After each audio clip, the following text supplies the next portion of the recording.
Olá, tudo bem com você? Vamos recapitular mais uma lição da Escola Sabatina, continuando aqui o estudo da lição que tem como tema principal as 3 mensagens angélicas. Aqui no meu canal tenho feito resumos da lição, contando com a ajuda dos meus amigos Pastor Vinícius Mendes, Pastor Adenilton Aguiar, só que hoje Pastor Vinícius não pode participar porque ele está justamente no Novo Tempo gravando a próxima temporada das lições da Escola Sabatina. E nós, juntamente com o pastor Dornelles, Wanderley Dornelles, gravamos as 13 lições deste trimestre, sobre as 3 mensagens angélicas, de modo que aqui no meu canal a gente faz um resumão e eu sempre indico para você que assista aos programas Lições da Bíblia. Sexta-feira pela manhã, a Novo Tempo libera no canal do YouTube Lições da Bíblia. Sexta-noite, às 21 horas, vai para o canal de TV, da TV Novo Tempo, e sábado de manhã, a reprise bem cedinho, para aqueles que querem se preparar melhor para ir para a Escola Sabatina, quem sabe professores que querem ter ali um conteúdo para enriquecer não só o seu estudo, mas também a sua exposição do tema depois na unidade, na classe da Escola Sabatina. Muito bem, a lição dessa semana, lição 9, tem como título Uma Cidade Chamada Confusão. E é óbvio que aqui está trabalhando o tema de Babilônia. Já vimos aqui ao longo desse trimestre o que é o Evangelho Eterno, o que significa temer a Deus. Vimos o sábado nas 3 mensagens angélicas, o conceito criacionista que está ali também entrelaçado com a primeira mensagem angélica, e hoje, e essa semana, estamos vendo a Babilônia, uma cidade chamada Confusão. A ilustração da lição dos adultos está aqui, aquela famosa imagem de Apocalipse 17, a mulher, a prostituta montada sobre uma besta com várias cabeças e na mão um cálice com vinho adulterado, como veremos daqui a pouquinho. E na lição de jovens, esta aqui, que neste trimestre tem o mesmo tema, aqui está a ilustração, o vinho adulterado sendo jogado sobre a Bíblia, representando assim a adulteração da mensagem de Deus, da palavra de Deus, e o embriagamento das pessoas com as doutrinas, ideologias e dogmas, heresias de Babilônia. O verso principal é Apocalipse 17:14, que diz: juntos guerrearão contra o Cordeiro, mas o Cordeiro os derrotará, pois é Senhor dos senhores e Rei dos reis, e com ele estarão os seus chamados, escolhidos e fiéis. E a lição começa dizendo o seguinte, que o tema do grande conflito é resumido em Apocalipse com o simbolismo de 2 mulheres, uma vestida do sol, em Apocalipse 12, e a outra vestida de escarlate, em Apocalipse 17. O símbolo marcante da mulher vestida do sol, na refulgente glória de Cristo, encontra-se em Apocalipse 12. Ela é fiel ao seu amor verdadeiro, Jesus. Ela não é contaminada com a corrupção de doutrinas falsas. Em toda a Bíblia, uma mulher pura simboliza a noiva de Jesus ou a igreja verdadeira. E em Jeremias 6:2, o profeta diz: a formosa e delicada filha de Sião. O profeta usa a expressão filha de Sião, ou uma mulher fiel, para descrever o povo de Deus. Então, realmente, o Apocalipse é o livro dos contrastes. Temos o Cordeiro, temos o dragão, temos o povo de Deus, temos aqueles que se perderão, e temos a mulher vestida de sol, pura, de Apocalipse 12, e a mulher prostituta com a roupa escarlate lá em Apocalipse 17. Um contraste muito claro ali entre aqueles que compõem o povo de Deus fiel à sua palavra e aquele sistema, aquela igreja que tem suas filhas também, portanto é um sistema, a grande Babilônia, que se afastou daquilo que Deus revelou, da vontade de Deus, e mais, que tem embriagado o mundo com as suas doutrinas pervertidas. Por isso o vinho adulterado, o vinho que embriaga, que altera os pensamentos, diferentemente da palavra de Deus, que liberta, que esclarece, que nos dá a mente de Cristo, nos dá o discernimento espiritual. Domingo fala de 2 sistemas opostos. Eu vou aqui comentar rapidamente algumas coisinhas, depois eu passo a palavra já para o pastor Adenilton Aguiar Tavares. Você já sabe que ele é doutor em Novo Testamento pela Universidade de Andrews e especialista em Apocalipse. Realmente tem sido um privilégio tê-lo aqui nos vídeos em meu canal. Caiu a Babilônia, então aqui fala da queda espiritual de Babilônia, sempre comparando com a Babilônia literal, né?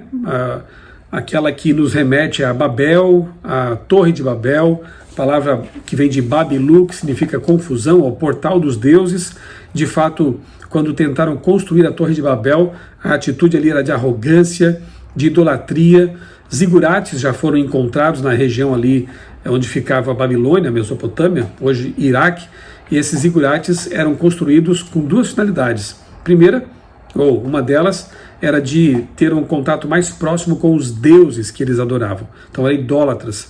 E outra, escapar de um possível novo dilúvio. Mas Deus tinha dito claramente em sua palavra que nunca mais destruiria a terra com um dilúvio. Portanto, essas torres, e a Torre de Babel nos leva a pensar nisso, envolviam idolatria e também desprezo para com a palavra de Deus. Não é diferente hoje. Aqueles que têm essa atitude babilônica, aqueles que pertencem ao sistema chamado Babilônia, ou a grande meretriz ali, eles também são idólatras e desprezam a palavra de Deus. Tem uma citação aqui que eu achei bem interessante na parte de quarta-feira, que diz assim, ó, um trechinho da lição de quarta-feira. Cristo é o sólido fundamento sobre o qual a igreja está construída. Sua igreja se fundamenta nos ensinos da palavra e é guiada por seu espírito. Babilônia, em contraste, apega-se a ensinos e tradições humanas. Qualquer líder religioso que coloque opiniões ou tradições humanas no lugar ou acima da vontade revelada de Deus, revelada por Deus nas Escrituras, está simplesmente promovendo a confusão babilônica. Tem gente que acha que só por pertencer, porque alguns pertencem à igreja romana ou ao papado, isso faz deles pessoas que estão envolvidas com Babilônia, mas não é só isso. Veja que líderes religiosos, influenciadores que colocam sua opinião ou tradições humanas ou ideologias acima da palavra de Deus também estão revelando uma atitude babilônica. Porque Babilônia sempre fez assim, né? Sempre distorceu a palavra, sempre colocou ideias humanas em lugar da vontade revelada de Deus. Então pessoas que hoje fazem a mesma coisa estão tendo uma atitude babilônica, estão seguindo os passos de Babilônia, a grande meretriz, aquela que se afastou de Jesus e se envolveu com outros maridos ideológicos, doutrinários e assim por diante. A terça-feira, voltando aqui um dia, traz uma tônica de esperança, né? Porque Apocalipse 17, 4 a 6 fala, continua falando aqui, né, da natureza do maligno sistema de Babilônia, porém, isso me fez pensar em Gálatas, quando é dito assim, que Jerusalém é a nossa mãe. E Apocalipse 18, 4, sai dela, povo meu. Então aqui nós vemos uma mudança de endereço, né? Deus quer que as pessoas saiam de Babilônia e o texto nos mostra que há muita gente sincera lá em Babilônia, porque ele diz, saia dela, povo meu. Então Deus quer que as pessoas saiam de Babilônia, da confusão doutrinária, do erro, para Jerusalém, que é a nossa mãe. Jerusalém aqui representando o povo de Deus, representando a verdade, representando a palavra de Deus, representando a igreja verdadeira. Então, saia de Babilônia, fisicamente, se for o caso, ou mentalmente. Pode ser que se dê o caso de você estar alimentando ideias, ideologias, conceitos babilônicos, mesmo estando talvez de corpo presente em Jerusalém. Então que Deus nos ajude realmente a sair de lá, a identificar primeiramente o que é Babilônia e não ter nenhuma relação com ela, nenhuma gota desse vinho adulterado em nossa vida, entorpecendo nossos pensamentos. Que pertençamos unicamente a Deus, a sua igreja e a Jerusalém, como diz o livro de Gálatas. Resumidamente é isso, mas agora então eu passo a palavra ao meu amigo, doutor, pastor Adenilton, para que ele possa explicar aquilo que chamou a atenção dele na lição desta semana. Lembrando que amanhã, sexta-feira, temos ali o Lições da Bíblia no canal do YouTube, na TV Novo Tempo e sábado de manhã também na TV Novo Tempo. Acompanhe, lá nós vamos dar mais detalhes sobre esse assunto aqui, tá bem? Adenilton, agora é com você. Ok, Michelson, para mim é uma alegria estar aqui participando do seu canal. É uma alegria participar desse momento e poder compartilhar alguns pensamentos sobre a lição dessa semana, não é? Bom, eu queria destacar 2 pontos, um ponto baseado na parte de segunda-feira e outro ponto baseado na parte de quarta-feira. Na parte de segunda-feira, a lição tratou de algo muito importante, que é a questão de 2 sistemas opostos que nós encontramos em Apocalipse. Se existe uma coisa clara quando nós estudamos Apocalipse, é que nós vamos encontrar de fato duas religiões, dois sistemas. E eu quero destacar aqui o que Apocalipse fala sobre o sistema, né, ou a religião que é dirigida por Deus, que é guiada por Deus, do povo que se coloca nas mãos de Deus para fazer a sua vontade. Vejam só, aqui em Apocalipse capítulo 12, verso 17, nós temos o texto mencionando o remanescente, né? Nós temos ali a palavra restantes, tá? Que aparece ali no verso 17. Eu vou ler o verso para explicar melhor. Irou-se o dragão contra a mulher e foi pelejar com os restantes da sua descendência, os que guardam os mandamentos de Deus e têm o testemunho de Jesus. Aqui nós encontramos essa expressão, restantes, que poderia também ser traduzida como remanescente. Então o texto está falando aqui a respeito do remanescente. E o remanescente tem duas características. O remanescente guarda os mandamentos de Deus e tem o testemunho de Jesus. É interessante, quando a gente avança na leitura de Apocalipse, nós vamos perceber que Apocalipse tem diversas maneiras de se referir ao mesmo grupo. Por exemplo, aqui em Apocalipse 12, 17, então nós temos uma referência ao remanescente, e nós temos duas características desse remanescente. No capítulo 13, esse remanescente vai ser retomado a partir de outra expressão. No finalzinho do verso 10, nós lemos assim: aqui está a perseverança e a fidelidade dos santos. Esse texto é muito parecido com o que aparece no capítulo 14, verso 12, um texto muito conhecido de todos nós, que diz assim: aqui está a perseverança dos santos, os que guardam os mandamentos de Deus e a fé em Jesus.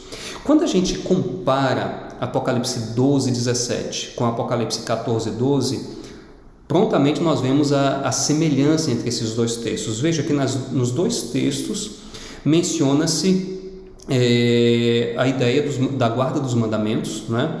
E também é mencionada a fé em Jesus, ou o testemunho de Jesus. Então, quando nós unimos Apocalipse 12, 17 com Apocalipse 14, 12, nós chegamos à conclusão de que o remanescente do capítulo 12 e os santos do capítulo 14, na verdade, esses termos se referem ao mesmo grupo. Então, os santos do capítulo 13 também é uma referência ao mesmo grupo. Que grupo é esse? O remanescente, que aparece no capítulo 12. Então, nós temos os santos no capítulo 13, nós temos os santos no capítulo 14, nós temos os 144.000 no início do capítulo 14, e quando nós vamos para Apocalipse 17, 14, que é o texto para memorizar dessa semana, nós encontramos ali uma referência aos chamados eleitos e fiéis que se acham com ele quem com o Cordeiro. Então nós temos aqui esse grupo, que em um lugar é chamado de remanescente, em outro é chamado de santos, não é? Nós temos aqui em Apocalipse 17, 14, eles são chamados de eleitos e fiéis, são todos termos para se referir ao mesmo grupo, não é? Do outro lado, nós temos então a religião apóstata. E quando nós lemos Apocalipse 14, verso 8, essa religião apóstata, ela é chamada de Grande Babilônia. Veja que ela não é chamada simplesmente de Babilônia, ela é chamada de Grande Babilônia. E, curiosamente, o texto diz que essa religião apóstata, ela caiu, né? O texto aponta, na verdade, para um momento na história em que essa religião terá caído totalmente, ruína total. Mas o texto coloca essa queda no passado, não somente para dar a garantia de que, de fato, essa religião apóstata vai cair, mas talvez também para indicar que existe uma queda moral que precede a ruína total. Então, Babilônia, ela está moralmente caída. Por quê? Porque esse poder apóstata, que é a união, na verdade, de três poderes, esse poder se coloca contra Deus. Veja, aqui no capítulo 13, verso 4, o texto diz que há pessoas que vão adorar o dragão, né? E depois eles adoraram também a besta. Nós temos aqui uma quebra do primeiro mandamento: não terás outros deuses diante de mim. Esse poder também faz um chamado, essa Babilônia mística, tá certo? Essa união de vários poderes, ela impõe adoração a uma imagem. Está lá no capítulo 13. E essa adoração a uma imagem, ela nos lembra o segundo mandamento que diz: não farás para ti imagem de escultura. Esse poder também blasfema contra Deus. Então esse poder quebra o terceiro mandamento que diz: não tomarás o nome do Senhor teu Deus em vão. Esse poder luta contra o quarto mandamento da lei de Deus, tentando impor adoração à criatura em vez de adoração ao Criador. Então essa grande Babilônia, ela passa por uma queda moral, ela está moralmente caída porque ela viola os mandamentos de Deus, mas existe um chamado para sair de Babilônia porque haverá uma derrocada final, né? Então nós temos aqui dois grupos. Eu chamo a atenção dos amigos que nos acompanham para o capítulo 16 e o verso 13, que diz assim: então vi sair da boca do dragão, da boca da besta e da boca do falso profeta 3 espíritos imundos semelhantes a rãs. Então aqui nós temos uma ideia de que esse poder, essa grande Babilônia, que alguns também chamam de Babilônia mística, é a união desses 3 poderes. É o dragão, a besta, no caso está fazendo uma referência à primeira besta de Apocalipse 13, e o falso profeta, que é na verdade também a segunda besta do capítulo 13. Então existe de um lado aqueles que seguem a Deus, aqueles que seguem o Cordeiro, o povo de Deus aqui na terra, que é chamado de remanescente no capítulo 12, eles são chamados de santos no capítulo 13 e no capítulo 14, eles são chamados de 144 mil também aqui no capítulo 14, aqui no início, lá no capítulo 7 isso aparece também, eles vão ser chamados de eleitos e fiéis lá no capítulo 17. Todos esses termos estão fazendo referência a um grupo de pessoas aqui na terra, um grupo que busca adorar a Deus em primeiro lugar e colocar Deus como o objeto de sua adoração. Deus é o Criador, somente Ele merece ser adorado. Do outro lado nós temos Babilônia, a grande Babilônia, que é a união de vários poderes, e essa Babilônia tem embebedado as nações com o vinho da fúria da sua prostituição. Isso é mencionado no capítulo 14 e o verso 8. Veja, esse vinho da fúria da sua prostituição, essa ideia, essa imagem, vem lá do Antigo Testamento.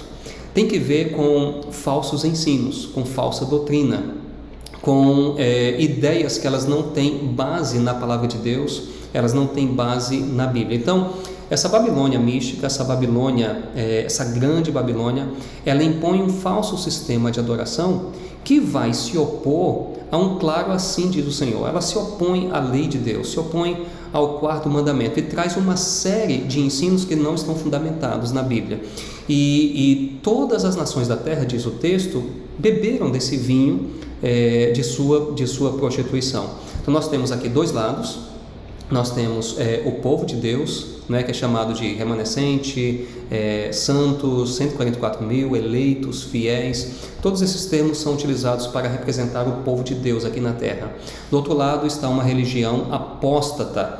E qual é o chamado que nós encontramos em Apocalipse em relação a pessoas que estão dentro de um falso sistema de adoração? O chamado que nós encontramos está lá em Apocalipse 18, verso 4, quando o texto diz: ouvi outra voz do céu dizendo: retirai-vos dela, povo meu, para não serdes cúmplices em seus pecados e para não participardes dos seus flagelos. Então nós temos aqui um chamado: retirai-vos dela. Dela quem? Babilônia, de qualquer falso sistema de adoração. Existe um ponto aqui interessante, é que lá em Gálatas capítulo 4, Paulo se refere a Jerusalém Celestial como a nossa mãe. E aqui em Apocalipse, a Babilônia ela é chamada de mãe das meretrizes. No final das contas, cada pessoa na terra vai precisar tomar uma decisão qual mãe, entre aspas, ela vai seguir. Se vai seguir essa mãe das meretrizes ou se ela prefere caminhar rumo à Nova Jerusalém, que é a nossa mãe, por assim dizer, espiritual. Então veja, existe um chamado para sair de Babilônia para que se possa ir para a Nova Jerusalém.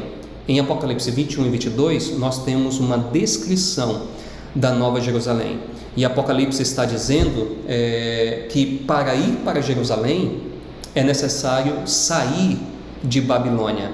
Vejam só que movimento interessante. Então, para ir para para a Nova Jerusalém, é necessário sair de Babilônia. Então nós temos esses dois grupos, essas duas religiões, e eu quero caminhar para o final dessa minha participação, chamando a atenção para um ponto que é muito importante aqui em Apocalipse, que é o nosso compromisso com Deus. Veja, aqui em Apocalipse 17, 14, nós temos os eleitos e fiéis, e o texto menciona que eles também são chamados.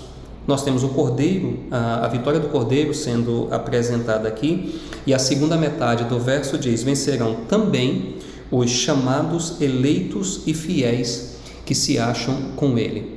A ideia de eleição na Bíblia tem que ver com aliança. As pessoas eleitas aqui, na verdade, essa é uma forma de a Bíblia dizer que essas pessoas são aquelas pessoas que estão dentro de uma relação de aliança com Deus. Veja, lá em Êxodo capítulo 19, o texto diz sobre Israel, essa é uma nação santa, povo eleito. Então, a ideia de eleição é um termo que aponta para a teologia da aliança, ou seja, um grupo, pessoas que estão numa relação de aliança com Deus. Então, elas são chamadas de eleitos e fiéis, né? Esse grupo, né? Essas pessoas formam parte de um grupo que são chamados de eleitos e fiéis. Mas o termo chamados, eu gostaria de fazer um breve comentário sobre isso. Ele aparece lá em 1 Coríntios capítulo 1, verso 2, aparece também em outros lugares do Novo Testamento, mas aqui em 1 Coríntios capítulo 1, verso 2, Paulo nos dá uma ideia do que significa ser chamado, tá? Aqui em 1 Coríntios 1, 2, Paulo diz assim: a igreja de Deus que está em Corinto, aos santificados em Cristo Jesus, chamados para ser santos. Então, ser chamado aqui aparece em paralelismo com o termo santificado. Então, ser chamado e ser santificado basicamente significam a mesma coisa, ou seja, Deus chama pessoas para viver uma vida de integridade na sua presença, uma vida de santidade na sua presença. Isso está relacionado com a guarda dos mandamentos de Deus. Então veja, os termos apontam para um compromisso com Deus. Agora, esse compromisso está diretamente ligado, relacionado com o nosso amor a Deus, o nosso amor ao Cordeiro de Deus, a Cristo. Veja, no capítulo 17, voltando para o texto, para memorizar, fala aqui de uma peleja contra o Cordeiro, e diz que o Cordeiro os vencerá, pois é o Senhor dos senhores e o Rei dos reis. Vencerão também os chamados e fiéis que se acham com ele. Então, como é que a gente sabe que uma pessoa vai ser fiel a Deus?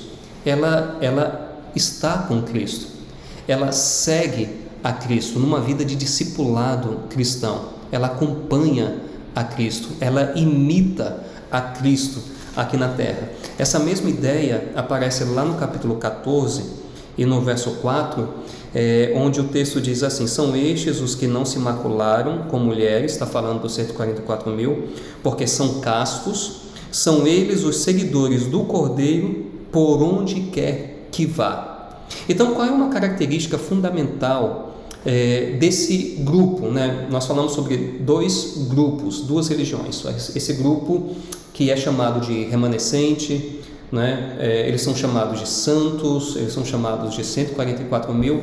Qual a característica fundamental desse grupo? Esse grupo segue o Cordeiro.